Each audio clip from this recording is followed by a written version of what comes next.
The important thing to remember is when people work in the areas that they're most interested in and they have skills in, they tend to do better. Yeah. They'll perform better. Their productivity is much higher. They will not mind staying overnight on a Friday night to do the work. Not that you want them to do that as a practice, but they don't mind doing that. So once in a while, especially if you're a high growth company or a startup, those things are important for you to be successful. Um, the research also shows that people are not always born with the right skills. It's because they have the desire in a certain area that they develop those skills. In fact, there was some research, it's in the book, I can't remember the specific research there, but it says that most people did not exhibit high levels of skills in their childhood. It's only later that they develop those skills and then eventually become either champions or music aficionados, or they become high performing CEOs. But they didn't necessarily exhibit those skills when they're 5 years old or 6 years old. It's because they sought those skills. They had the right coach. They were really intensely interested in that area, and they drove mercilessly towards developing those skills to build that level of success. Welcome to Grow Think Tank. This is the one and only place where you will get insight from the founders and the CEOs of the fastest growing privately held companies. I am the host. My name is Gene Hammett. I help leaders and their teams navigate the defining moments of their growth. Are you ready to grow? Today we're going to talk about creating meaningful workplaces. When you're a leader, your job isn't just to execute on the goals of the organization from a profitability standpoint or new products or raising money. Your job is to create a place that people love to come to work for. And these meaningful workplaces are a big, move in this economy of employees. Like we are certainly we know the value of creating meaningful workplaces, but we're not really taking the time to understand it. So today we unpack it with the guest author of Into the Blue, Sri Chellappa. I probably mispronounced that, but Sri and I had a great conversation about creating meaningful workplaces. He's also the founder, CEO of Engagedly, where they have software as a service for companies to do a lot of different things, from 360 to learning management to creating those engaged workplaces, and lots of different tools inside there. But the conversation today will help you give better recognition of your employees and why that's important, but also, really connecting to what their intent is of why they're working there. And it's not just to get a paycheck. They're there to grow. They're there to evolve. And when you understand that, you want to make sure your managers, who are the first person that they have a relationship with and the one they talk with probably the most, understands how to tune into that intent, how to deliver on creating a meaningful workplace by doing all of the things that we talk about in today's episode. Hi, my name is Gene Hammett. I am an executive coach. We do leadership development. One of the things that really makes us different as a company is we believe that leadership at all levels of the company is what really transforms the company and drives high performance. What that really means is you're going to make sure that you create a place where everyone is growing as a leader. Now, I don't mean everyone, but the people that are really meant to be the leaders of the company, that are meant to step up and lead. This doesn't mean that just the ones that have a title. These are the ones that have the desire to lead, and they have that inside them, and you want to let them, you want to encourage that. We do a lot of coaching around this inside of organizations. We primarily work with fast growth companies, but we can work with all kinds of organizations. And if you're curious about the work we can do, just check out coreelevation.com. That's our home base, and then you can find out more. If you are kind of curious about what we do, kind of outside of that, you want to actually sign up for our virtual conversations. We invite guests that have been on the show before. We invite people like you that are listening in here, but to be a part of a virtual conversation. So it's not a webinar. It's a very unique experience. If you want to check out that, go to coreelevation.com/virtual conversations. The topic changes every month. And I think you'll find that you can engage with other people that are at your level, sometimes above, and it can really add value. You can ask questions, you can give insight. It really is a unique experience that we offer to those that are listening in here and previous guests and my clients as well. So the next one is available at coreelevation.com/virtual conversations. Just sign up today when you're ready. Now here's the interview with Sri. Sri, how are you? Hey, I'm good. Thanks, Gene, for having me on your show. Well, we're going to have a great conversation about, what does it take to really create a meaningful workplace? Tell us a little bit about Engagedly first. That's your company. Yeah, so Engagely, we started Engagely in 2015. So it's been almost 10 years at this point, 9.5 years, if you will. The intent of Engagely, as the name suggests, was to help organizations build highly engaged workplaces where people found fulfillment at work. So that was the intent behind the software, building connections at work, having open dialogue with your leadership and your peers. We started out with that intent, and over the course of several years, we pivoted to more of a full suite employee experience platform with functionality for performance and goals and recognition and learning and development. So it's a full suite platform, primarily focused for mid-market companies who struggle with having a full technology stack that can support all these different initiatives. So after 10 years, I would imagine you've got data around engagement and meaningful workplaces. What is the most surprising bit of that data that you could share with us today? Yeah, the most surprising thing that I learned, or we've learned actually, is that organizations really do not spend enough time and effort in employee development. And I don't necessarily mean leadership development, right? I mean development at all levels. And that turns out is to be one of the top three reasons why employees leave their organizations, because they don't feel like they're learning and growing. That's I would say the biggest learning. The second one, which is a close second and rivals it, is that organizations really struggle with one simple thing that can help retention and employee performance, and it's free, and that is employee recognition. Mm-hmm. When I say employee recognition, I don't necessarily mean a presidential club where you take them on a cruise, or a recognition where you put them on a pedestal and everybody claps hands, but more just a simple shout out. Hey, thank you for doing this in front of everyone. And those things are practically free. And that goes a long way. And it's something that people just don't, and managers and CEOs, especially the managers, they don't realize how simple and effective that is. It reminds me of a story. I had Frank Blake, who was the former CEO of Home Depot, on the show a few years ago. And he mentioned how important it was when he visited stores, they would write thank you notes every month. And somebody was like, is that a waste of your time, like to write a thank you note? He goes, when I visit the stores, people would pull them out of their wallets or their purses and say, look, I just want to show you, I've been carrying this around for 3 years. And just a small bit of recognition is so powerful, but yet CEOs, for some reason, have to be turned on to that. This is not a natural thing, I think, for CEOs. I don't know if it's so focused on work or so focused on other things. What do you think it is that it attributes to a CEO or even top leaders of companies not really recognizing employees like you're talking about? Well, there are two reasons. One is they actually don't know who to recognize sometimes, right? Because they are so far removed from the people in the front lines, people who are actually doing the work, that they don't realize who to thank. I think CEOs want to thank, but they don't know who to thank and how to go about doing it. And then they're also afraid of being biased, because they're like, oh, if I thank these people, then the other people might get upset because I don't even know who they are. So that's an issue. And some CEOs it doesn't even cross their mind. They don't even know to thank. Yeah.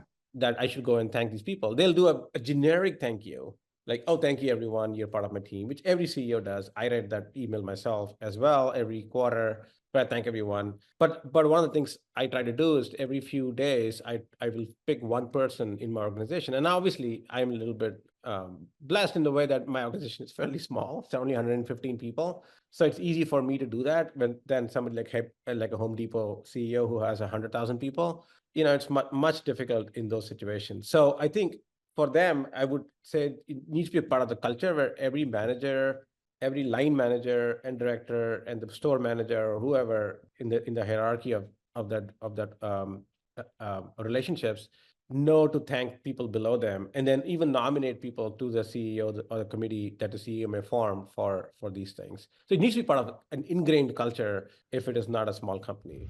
We've just been talking about recognition and thank yous. I want to stress in this. I know a lot of CEOs and even managers struggle with this because no one's really giving them the praise. But that doesn't mean you shouldn't do it. If no one's giving you praise, that means you should do it even more. Everyone I know who's had a bad parent upbringing becomes a much better parent, at least from my experience and my circles of friends. So you want to make sure that when you see an opportunity for to recognize someone, that you make a deposit into the Goodwill Bank. That's a part of the chapter in the book that we wrote, How to Have Tough Conversations, is it sets up the ability to have constructive feedback conversations when you do praise them. So make deposits in the Goodwill Bank. If you want to check out the book we have, you can buy it anywhere you buy books, online. How to Have Tough Conversations can change the way you engage your people. And part of that is recognizing them powerfully. Back to our interview with Sri. I remember when Frank was talking about it, it was a system, right? There was people would nominate certain people at different locations for different reasons, and that would filter up, and not everyone could be included, right? Not everyone that does a good thing is going to get a thank you note from the CEO of a multi thousands of employees, but such a powerful element. And like you said, I'm gonna highlight this, absolutely free. Like if every CEO is worried about the bottom line, they should be doing this every day, 2 or 3 times a day, in my opinion. At a company that size, you could be doing every hour, and Yeah. still only thank maybe 10% of the company, right? Sri, one of the reasons why we came here is to talk about a meaningful workplace. I know that's part of what the company does. You actually published a book recently, Into the Blue. Tell us a little bit about your big idea behind this book, Into the Blue. Yeah, so for those in the video, this is the book, Into the Blue. It's available on Amazon. The Into the Blue comes from the concept of blue zones that increase, that are like 7 blue zones, I believe, by some researchers who did that. The blue zones are the zones where people generally live, a lot of them disproportionately live to over 100 years old, healthy lives. And they were called the blue zones. And one of the blue zones is in Okinawa, Japan. And they practice something called the Ikigai philosophy, Ikigai, Ikigai philosophy. And I started reading more and more about it. And it's about having this intent and a purpose in your daily life where you wake up and you look forward to that life. You look forward to working in your fields. And this is not Tokyo. So this is a small agrarian island off Japan. So it's not your standard Japan that you see in your head. And that philosophy really resonated with me. And I was like, there's a application of this where people feel the same way about their work, where they wake up on a Monday morning and they're not dreading that on a Sunday night. And how do we make that possible? And that was the whole intent behind writing the book, is actually a framework. So it's not just mumbo jumbo philosophy stuff. It's a framework where I talk about the Ikigai mindset, and that's in these 3 concentric circles. I don't know if you can see it. I'm trying to be in the Zoom here, but so broadly speaking, there are 3, if you were to visually imagine 3 circles, the first circle is the skills the employee has. The second circle is the desire or the areas that they're really interested in working in. And the third circle is the value that the organization has from their work. The blue zone is where all those 3 circles intersect, if you were to think of it as a Venn diagram. And those 3 circles, again, skill, passion, and value to the organization. And the blue zone is where everybody wins, right? The organization wins because they're getting, something that is a value from that employee. And the employee is working on things that they have a good amount of skill in, a right amount of skill in, and they're passionate about that, or they at least have the desire to work in that area. Obviously, that's a very utopian mindset to think that all day, every hour, you'll be working in the blue zone, and that's not true, obviously, either. So one of the things that I talk about in the book is that you should strive as a manager to find employees to work in the blue zone as much as possible, and then work in some of these purple zone where only 2 of the circles intersect as little as possible, and hopefully never in the red zone where there's no intersection except that one circle, right? And if you can disproportionately allocate time and effort of that employee into the blue zone, you'll have a much better Ikigai workplace in your organization. And that's essentially the framework for this book, and about how to do that.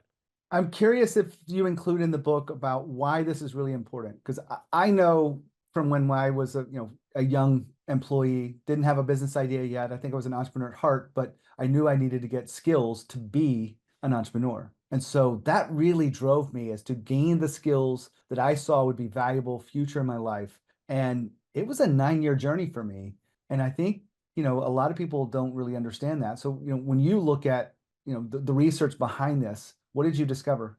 Well, there are The important thing to remember is when people work in the areas that they're most interested in and they have skills in, they tend to do better. Yeah. They'll perform better. Their productivity is much higher. They will not mind staying overnight on a Friday night to do the work. Not that you want them to do that as a practice, but they don't mind doing that. So once in a while, especially if you are a high growth company or a startup, those things are important for you to be successful. Um, the research also shows that people are not always born with the right skills. It's because they have the desire in a certain area that they develop those skills. In fact, there was some research, it's in the book, I can't remember the specific research there, but it says that most people did not exhibit high levels of skills in their childhood.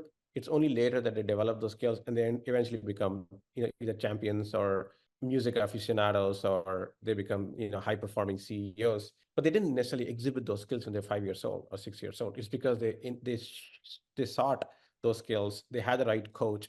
They were really intensely interested in that area, and they drove mercilessly towards developing those skills to build that level of success. The same thing is true at your work. If somebody is highly interested in an area, maybe they don't have skills today, but with the right manager, instead of dismissing that, they could work with that person and find ways to develop that individual's capabilities so that they can then do high level of work. Because a person with high levels of skill but low level of desire will probably not perform as well as a person with a high level of desire and low level of skill who's willing to learn and grow into that area. They will, yeah, this, right? Practice and and exercise and work will always outcompete against just pure talent. Absolutely. I mean, this makes me think of my desire to be a martial artist. I started 17 years ago with no real skill at all, but I had a desire. And then 17 years later, I'm a black belt. That's awesome. That's awesome.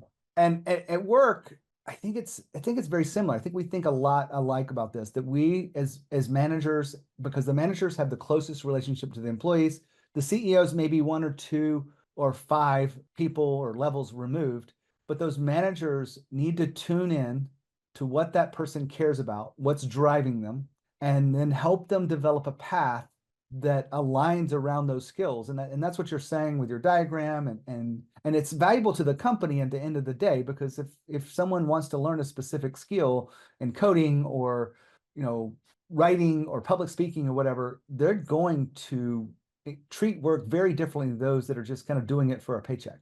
That's exactly right. There is a lack of intent when somebody's doing it, when they're just punching a clock or phoning it in, as they say, instead of somebody who's doing it with intent. A person who's doing it with intent, even if with a person with low skill, will eventually develop a higher outcomes from that work than the person who's just phoning it in. And you see that all the time in sports. Brady, right? Tom Brady didn't even get drafted in the first. I think it was like the 144th pick or something. I can't remember the exact number. And he's considered the GOAT, right? And how does that happen? Because of the intent that he put into the game, right? Even though I'm from St. Louis, Tom Brady was necessarily not was my nemesis. being a Rams fan back in the day, but that's a testament of what intent can give you versus pure skill that you might be born with. I want to switch gears a little bit here. You had mentioned that the lack of investment in, people, not just leadership development, but organizations will say that they invest in employees.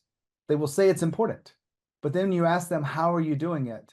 And it's usually the bare minimum. It's a check the box kind of thing, a book of the month club, or we'll pay for your online course, a video only kind of very passive experience. You're looking at data across thousands and thousands of employees. What do they really want to grow in? I mean, I know it's different for everyone, but what are you seeing most commonly? Well, I'll tell you what the organizations are mostly doing, which are getting subscriptions to large learning libraries, right? Whether it's Udemy or Coursera or whatever, there's hundreds of those, LinkedIn Learning, things like that. And that's just great. But that allows the organization to say, yes, we are investing in L&D. They're right and they're wrong. They're investing in the tools and the content for L&D, but they're wrong because they are not personalizing it for the employee. Every employee including the ones who might have the same title and the same role, will have different learning journeys and learning desires. So for example, I have people who are in marketing, for example. One of them is passionate about design. The other person is passionate about running marketing campaigns. They both have the same title, same level, but they have different learning desires.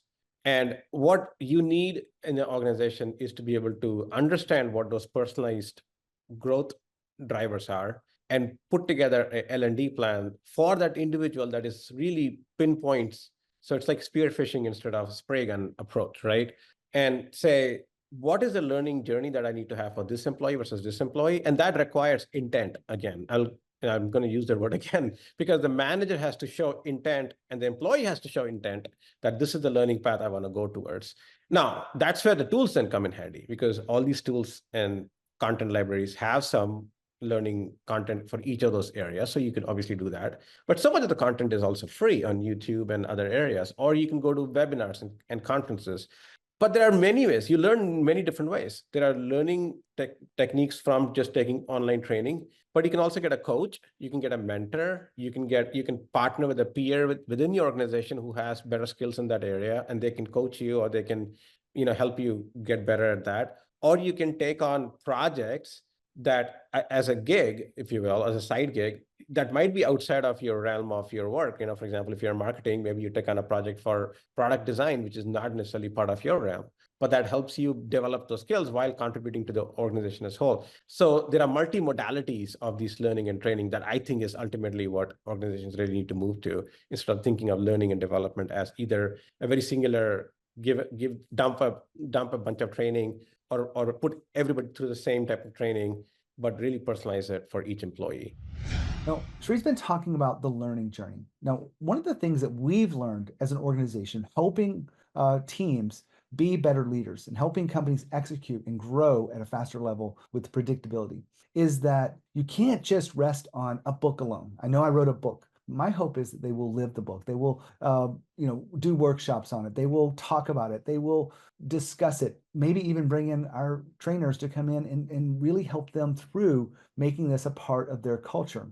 But what we've also learned is that the passive systems don't really engage the learner. When you read a book, when you listen to a course online, and you're very passive to it, it doesn't sink in. You want to make sure that you're not only talking about it, but you're actually using it in your work. And ideally, you get to the point where you're sharing it with others, because you know it well enough to share with others. You're doing this, to a different degree. The things that we have found that really work around this to get people to do this is the private coaching that we offer. And we also offer peer-to-peer or cohort so that they can communicate together around different topics as we are learning and discussing these things. These really unlock this. So if you're looking to really make something have a high ROI, such as leadership development and making your managers and leaders, you want to make sure you include coaching. You want to make sure you include cohorts and facilitated experiences, and really get them to apply that learning and then get them to teach it to others. That's full circle. Now back to the interview with Sri. We're sitting here with the author of Into the Blue. Sri, anything else that you want to bring forward about creating a meaningful workplace that we've left out? The one thing that I will say, that we put a lot of onus on CEOs and leaders, quote unquote, which are typically the people at the C-level or the VP level. I think the real work happens at the manager level, right? We talked about that before the show. And the real work happens at the line manager, the second level manager. And are they empowered, to make these decisions around L&D and having this open, transparent conversations with their people to say, hey, are you enjoying what you're doing? Is there something else? Is there something else we could be doing instead? And are there skills you should be developing to be more effective, or the skills you should be developing maybe in a different role, and helping them, empowering them to have those type of conversations, and then coaching your managers so that they can have these conversations much effectively, and not just be focusing on managing the work of their people. And that's the one thing I would say is a key takeaway that I'd like to emphasize. I'll wrap this up with a phrase I use quite often with my coaching and with the speeches that I do, is you've got to understand the distinction between managing work and leading the people. What we've been talking about is the person, what the person wants to develop. That's different than the campaigns they're running, or the KPIs, or the problems, and the next steps, and the next meeting that needs to be planned around the work. But leading the people is something that a lot of people confuse and think they're doing, but they're just not spending much time on it. And what you've highlighted for us today is a really interesting way to look at the relationship between a manager and a team member. And I think if they looked at this and they really started to applying recognition, they started applying some of the tuning into what that person is intent for and their desire and their skills, it would be a very different work experience for everyone.